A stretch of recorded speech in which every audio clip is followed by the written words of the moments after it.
Nothing. Nothing. Why? Oh, there we go. Let's crank it.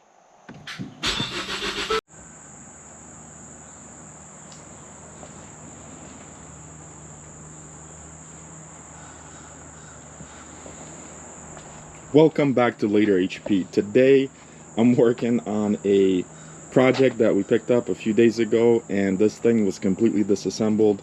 Basically it came like a adult-sized Lego set is what I like to call it, because I'm gonna post a video right now to show you all the parts that came with it. Everything was labeled from the previous owner. He took it apart. He realized that piston number 1 left the chat, and there's a huge hole in it. The piston's cracked, so this was the piston I pulled out of the original block.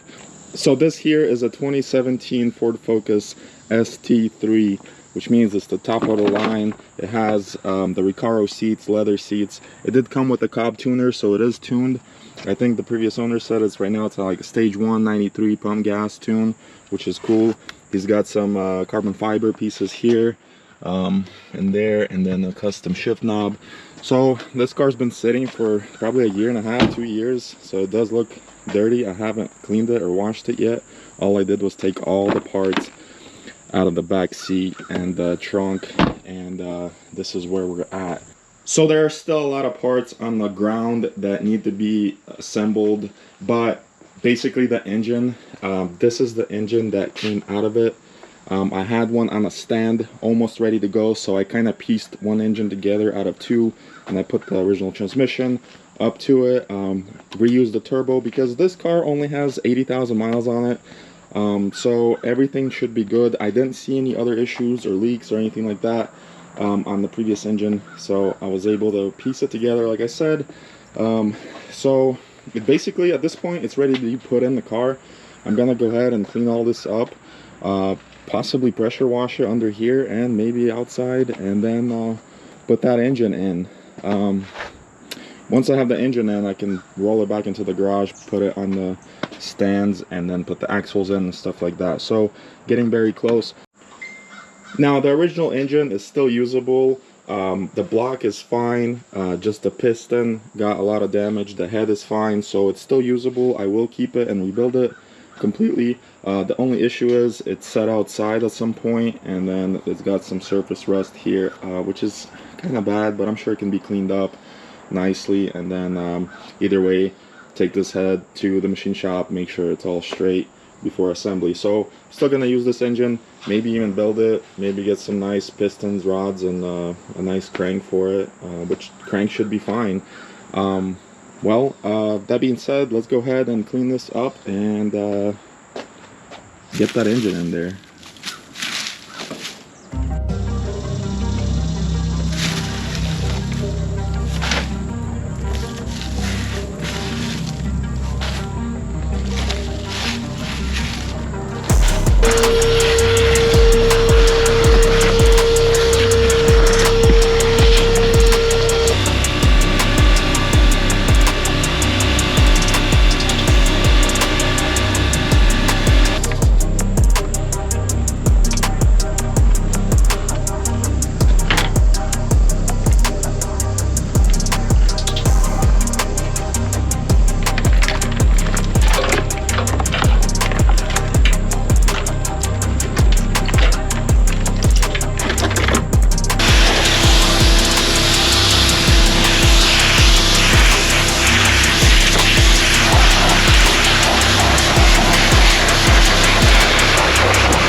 All right, that looks much better now that it's washed and everything, and I ended up spraying it with compressed air just to get it out. Now the wiper situation here, you don't have to remove it. You can get the engine and transmission in without removing that since the support is out, but it just gives you that much more room. And plus this car's been sitting almost 2 years. A lot of times there's a bunch of nests in here, and looks like there is a bee's nest or some sort. So I'm gonna clean that out later as well. So that's the reason why I took all that apart, mostly. Plus, like I said, it gives you a lot more room. That way you're not damaging your fan, which you could remove because everything's drained, everything's empty. The condenser is empty, so technically you can just remove this whole front clip and put the engine in that way, but this will work just fine. So let's go ahead and drop this engine in. So I ended up removing the front assembly just to make life easier. It's already basically off. It was just held by 8 bolts or 8 nuts over here, and everything was already disconnected. So I don't see why I didn't do that in the first place. But long story short, this is gonna make my life easier. The issue I was running into was the hood wouldn't open high enough, so I was hitting my hoist on the hood. Could have removed the hood, didn't want to, because then you got to realign it, all that. So here we are. Let's get this engine in.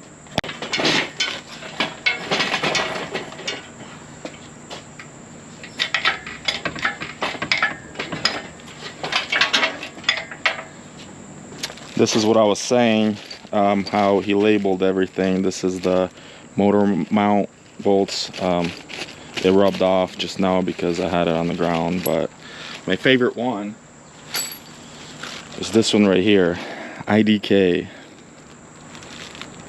I like that. I don't know either.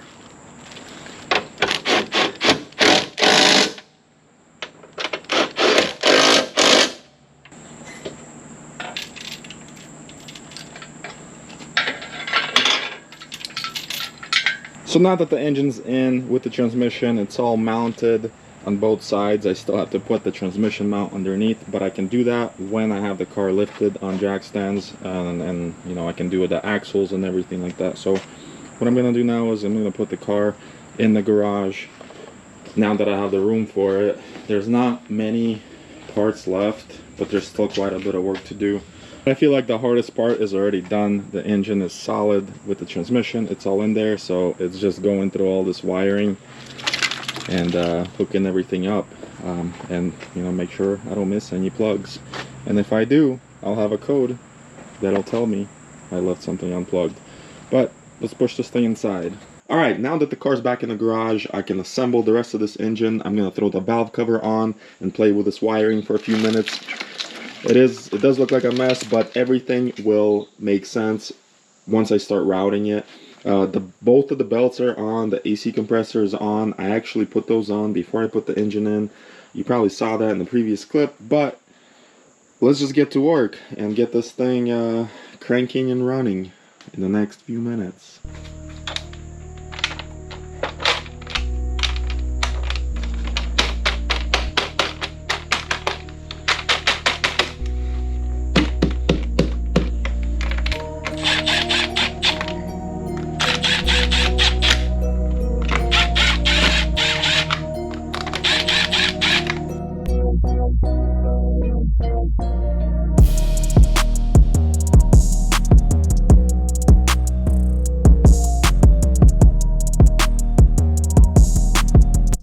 As I'm playing with this wiring here, I realized that the injector harness is part of the main harness, and that's usually not true on these 2.0 turbo or non-turbo. It actually is a separate harness.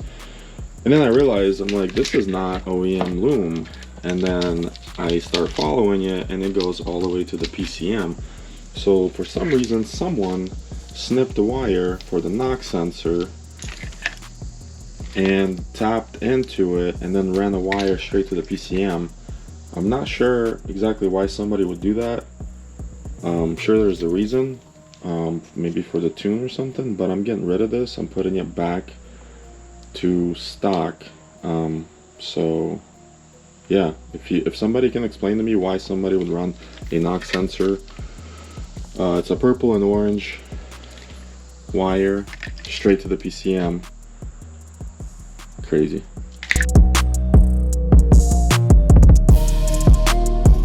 I actually have another interceptor harness that I can use. It's in one piece. It hasn't been modified like this one, and I'm over here trying to remember which way this harness goes. Is it like this or like this? And that's very important because you want the firing order and the injector order to be correct. So instead of pulling up the manual on the computer, I just went ahead and pulled up the whole car. Yes, this is my 2013 Focus ST race car that I built, that basically built for no reason, because there's supposed to be like 10 people, 10 teams putting $2,500 cars together, and nobody showed up. I was the only idiot that bought a car and built it. So I mean, it's cool because I get to keep this and I'm gonna have some fun with it, probably build it some more. It's pretty fast as it is, but I just wanted to look and see which way the injector harness goes, and it looks like the big connector goes on the driver's side. So what? And that is weird because this is the harness that was on the engine, that blue cylinder, that blue piston number 1, and someone spliced into the knock sensor right here to the purple and orange, which I will look up later on the wiring diagram on the computer to see what that actually is. If it's maybe ground, they ran a ground from the knock sensor straight to the PCM. For what reason? I don't get it. But that possibly could be why piston number 1 left the chat on the original engine. I'm glad I caught that. I mean, when I saw these little zip ties, I was like, no, there's no way that's OEM. But maybe the PCM is bad or something and they wanted to run a ground to it. I don't know. I'm gonna look into that. For right now, I'm putting everything back to stock. So this harness, I'm gonna put aside for now. Yes, I could solder them back together, but why do that if I already have a good used harness to use? So I'm gonna go ahead and plug in the injectors, install the intake, connect a few more connectors, and definitely gonna put some oil in it because it's still dry. I picked some oil up. Let's keep going.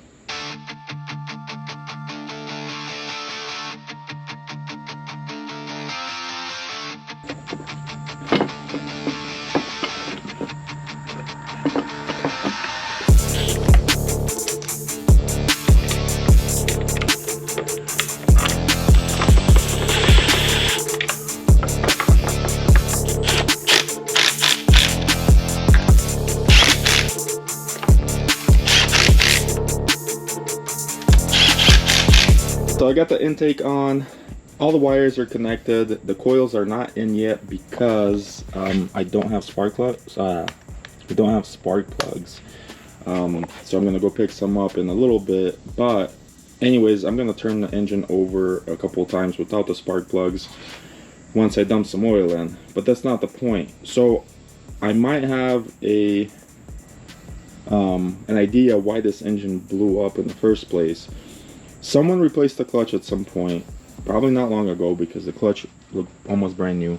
And what happened was these 3 wires got pinched underneath the transmission mount, and that's how they were when it was taken apart.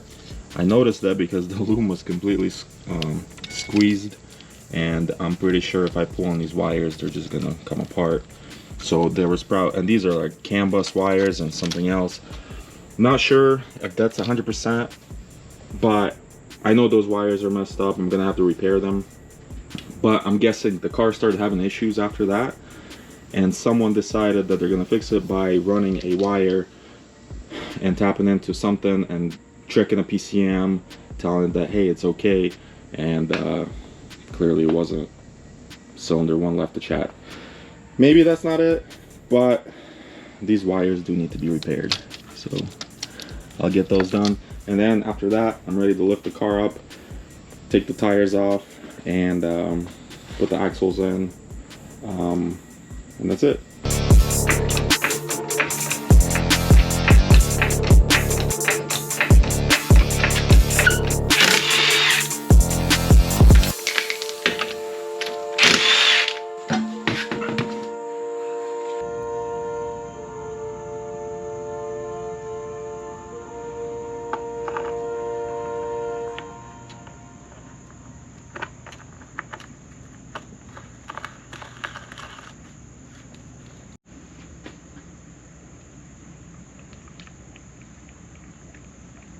Alright, new oil filter, check. Drain plug, check. It was loose, good thing I checked it. Now it's tight. Oil level is okay. I'm sure I'm gonna have to add some. This engine was completely dry because I assembled it from scratch. I don't have the spark plugs in yet. I have them on hand. I just didn't put them in because I want to do some cranks while the plugs are out, because this engine was dry. I want to build oil pressure with no compression. New battery, check. Need to connect it. For the first time on this car, I'm connecting the battery. Yeah, still looks scary. A lot of stuff is still disconnected, but that's because the whole front clip is missing. But I believe I have enough stuff connected to get it running. Nothing's touching the belt, so that can spin freely. And still don't have the exhaust on, or obviously coolant or anything like that. But I'm gonna do at least 3, maybe 5 full cranks with no spark plugs, and then we're gonna drop the spark plugs in and do a first start. Hopefully it starts. It better start. If you don't start. Alright, got a key in hand. Only have one key, unfortunately. I'll have to add another one. I did bleed the clutch, so I do feel the clutch. It's pretty good right now. May have to rebleed it. For some reason it says no key detected. I'm guessing the battery is low, so I'll have to put it, I think it's in here on the focus. And I'm gonna go ahead and power on and see what happens. There we go, we got power. Man, this thing does have heated seats, heated steering wheel. It's top of the line. Got a little bit over half a tank of gas. So right now I'm just gonna push the clutch pedal in. We're in neutral. Push the gas pedal to the floor and do about 5 cranks. Nothing.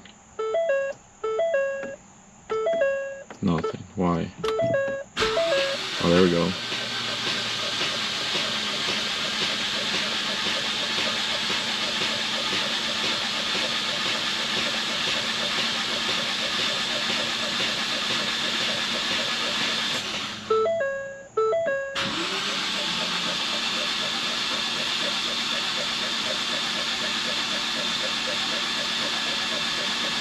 Man, that first crank is always scary because it's dry and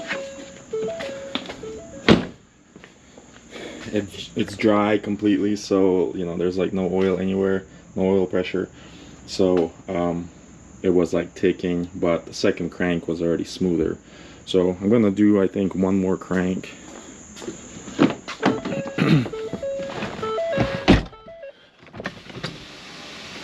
Roll these windows down. Gonna do like one more crank and then put the plugs in.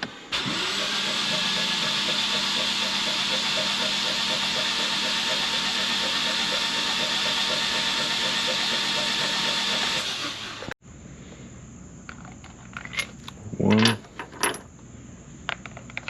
2, 3, 4. Brand new plugs, Motorcraft. Original coils. Check. Previous owner did buy a coil, thinking that, you know, the misfire was from that, but that wasn't it. Alright, coils plugged in, extinguisher on standby. Let's crank it.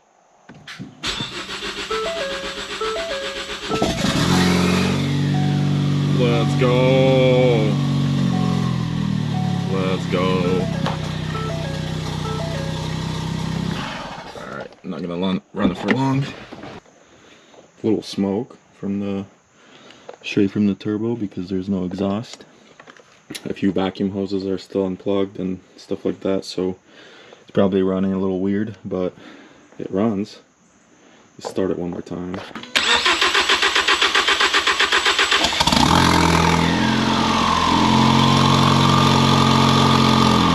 She runs good. Oil pressure is good. That's awesome. That's great news. Now, assembly time.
Well, this thing came out pretty good, cleaned up real nice.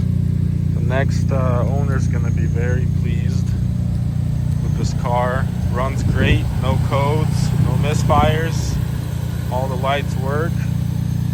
I like those wheels, those aftermarket wheels are nice. But that's gonna wrap up this video, so if you like what you've seen, hit like, subscribe, and later.